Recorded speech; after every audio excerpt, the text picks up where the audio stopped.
Hi, Jayesh. Hi, Frank. Touch Magix. Busy booth this show at Amusement Expo. We're winded down on the second day, and you're still busy. Yep. What's been your biggest attraction here? We got these two new games, Hop and Stack and Dicey Jump. Very low on footprint, very good gameplay, very easy to understand and hard to master. So a lot of repeat plays with this game.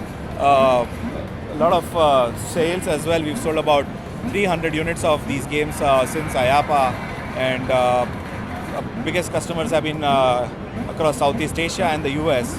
So these are three different games. No, these are just the two games. I've set them up, one without the marquee to have people with low height at locations to understand that it can still be set up without a marquee, and so looks. this is even more amazing. Yes. And what's the retail price on these? The retail price is around $6,300. Yeah, very reasonable. Very reasonable, low on footprint, and just in the last week during the spring break, it did about 5,000 gameplays at Chucky store in Texas. The other game did 4,500 plays at a Chucky store in Texas.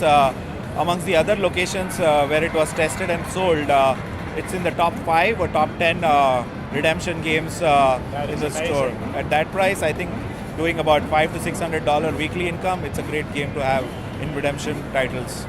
Looks it. Hey, it's tough to break the top 5 in redemption. I know. It's Yes. very difficult. Yeah, I think it's just the gameplay.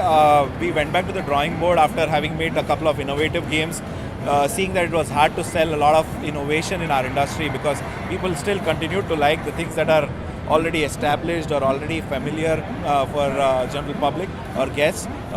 So we went back to the drawing board, tried to make games that are very, very easy to understand and yet have a lot of repeat value with a kind of hard to master gameplay.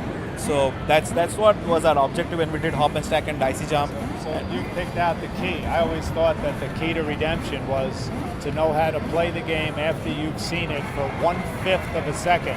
Right. You know, blink an eye, then you know how to play it almost instinctively. Right. You've pretty much mastered that. Right. Yeah. So we've also done two different kind of gameplays for this both the games.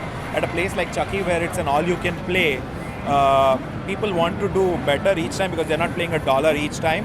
So they don't really care that much about the the value that they get after each swipe because they pay for the time, and then they want to get better at such games. Sure. So they don't get an extra life, but at other locations they have a mercy life, which if they fail too fast, they get a mercy life to continue. So they get a value for every dollar that they spend.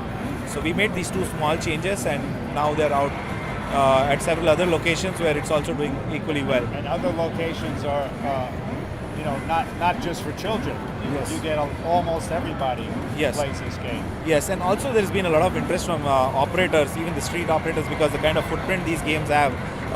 Also the cinema operators have come back and they've ordered a few units, and I think they will roll out more units as the time goes by.